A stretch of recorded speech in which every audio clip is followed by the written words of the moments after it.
Si je trouvais grâce à tes yeux, un très bon message prêché les dimanches derniers au centre évangélique La Parole Éternelle, extension de la parole ici à Lubumbashi avec le pasteur Guy Amani. Nous sommes en train de voir comment la grâce a opéré dans la vie de Pierre. 5 leçons à pouvoir noter autour de cette prédication. Le premier point, bien évidemment, on en a parlé le lundi et hier mardi, la grâce d'être appelé personnellement.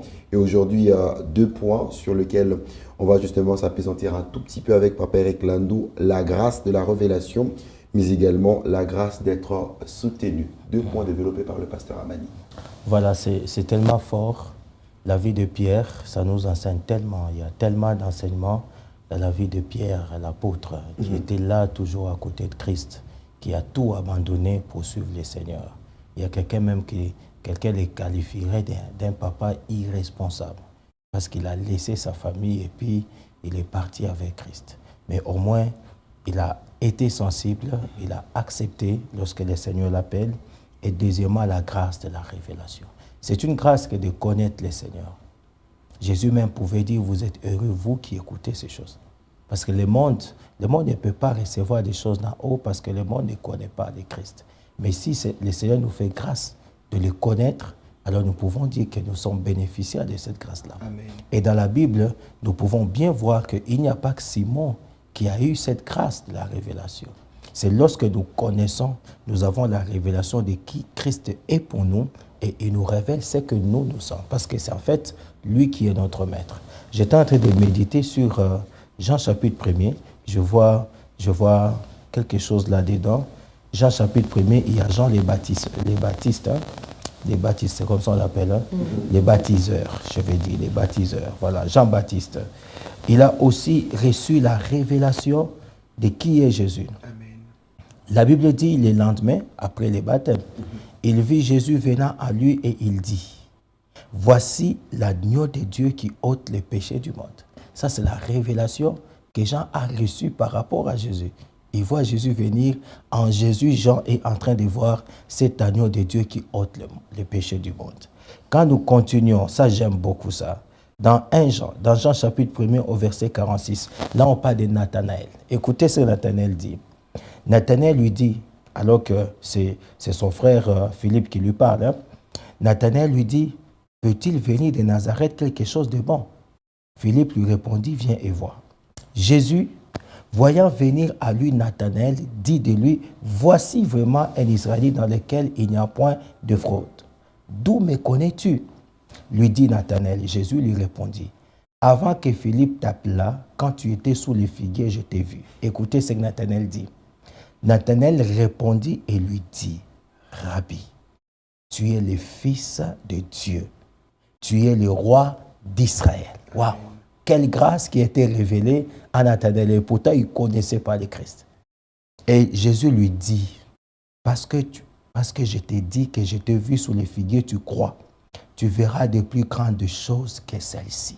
Vous voyez ça? C'est-à-dire, il a donné la révélation de ce qu'est le Christ, et le Christ lui dit, tu vas voir de plus grandes choses. Il n'y a pas que ça. Quand nous allons par exemple dans Marc chapitre 10, on parle de Bartimée. Dans cette foule là-bas, Bartimée va recevoir quelque chose de fort. J'aime. On peut lire, hein, dans Marc chapitre 10, Bartimée reçoit quelque chose de fort. Marc 10, à partir des 46, il y a la révélation. Et puis on va parler de ça. Marc 10, 46. La Bible dit, ils arrivèrent à Jéricho. Et lorsque Jésus en sortit avec ses disciples et une assez grande foule, les fils de Timée, Bartimée, mendiant, aveugle, étaient assis au bord du chemin. Il entendit que c'était Jésus de Nazareth et il s'est mis à crier. Un mendiant, fils de David. Ça, c'est la révélation. Il reçoit ça. Ça, ce ne sont pas la chair et le sang qui révèlent à Bartimée que cet homme qui passe là, il est le fils de David. Et quand il reçoit ça, les gens étaient en train de les reprendre. Allez, tais-toi, il ne va pas t'écouter. Mais la Bible dit, il criait plus fort, fils de David, aie pitié de moi. Oh, le fils de David pouvait dire, mais qu'est-ce qui se passe dans la foule là? Il y a quelqu'un qui a touché à mon identité. il touche à ce que je suis, il donne ce que je suis. Jésus s'arrêta et dit, appelez-le. Ils appelèrent l'aveugle et en lui disant, prends courage, lève-toi, il t'appelle. Et ce jeune homme a vécu la grâce de la restauration de sa vue.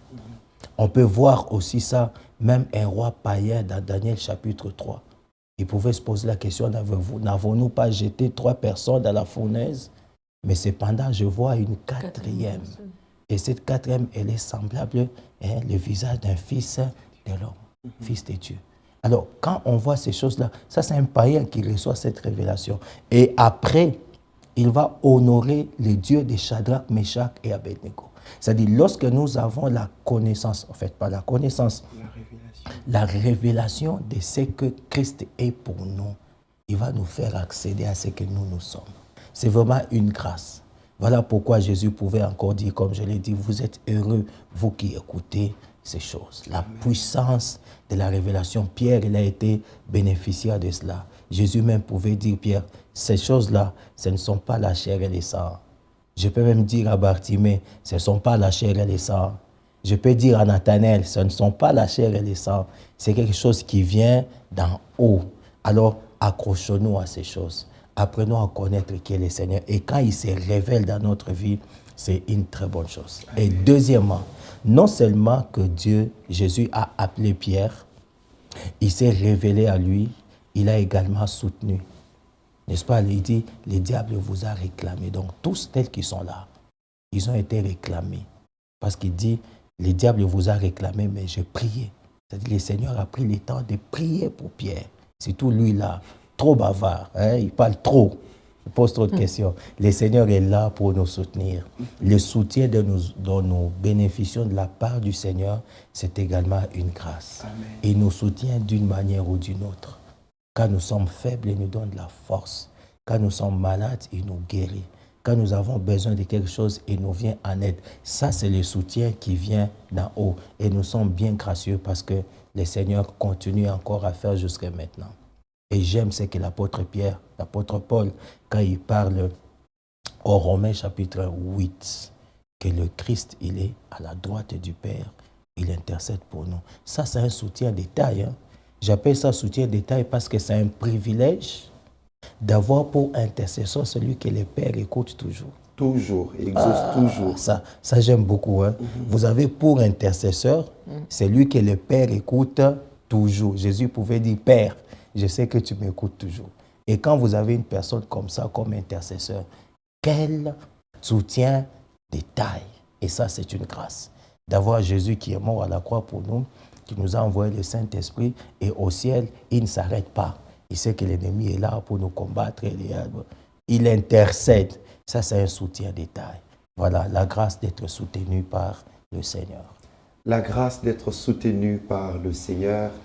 La grâce que le Seigneur se révèle également à nous, 2 éléments assez importants.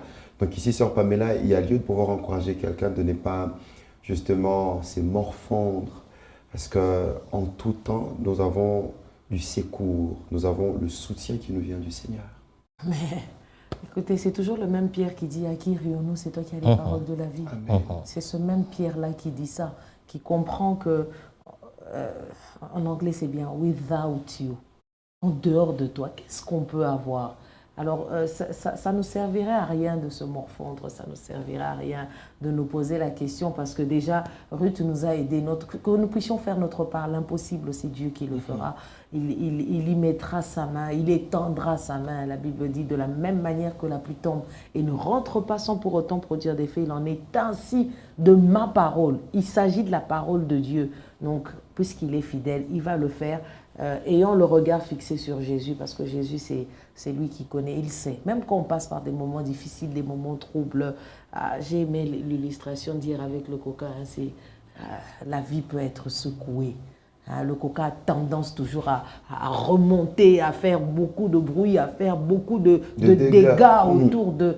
Ça peut être, la vie peut être comme ça, mais l'attitude que vous avez face à ce secouement, l'attitude que vous avez face à ce que le coca peut produire, parce que ça produit un volcan, ça sort de l'intérieur pour s'extérioriser. Et il n'y a que Dieu, il n'y a que Dieu pour calmer cette tempête. Il l'a fait lorsque les disciples étaient en panique. Il a oh mon Dieu, il a simplement parlé à la tempête de se calmer. Il n'a pas crié, il n'a pas dit « Au nom de Jésus » avec toute la crainte et la peur. Il a simplement demandé à la tempête de se calmer. Et il est rentré dormir encore. Oh, quelle dimension, parce qu'il savait qui l'a envoyé. Alors quand on sait qui nous a envoyé, on a la révélation. Vous savez ce qui est arrivé à Abraham, c'est que Abraham monte avec son fils, il va le sacrifier. Son fils lui demande, mais comment on monte sans le bélier? Il dit, Dieu se pourvoira. Il a eu la révélation de qui était Dieu. Alors quand on est dans des difficultés, souvent Dieu se révèle à nous.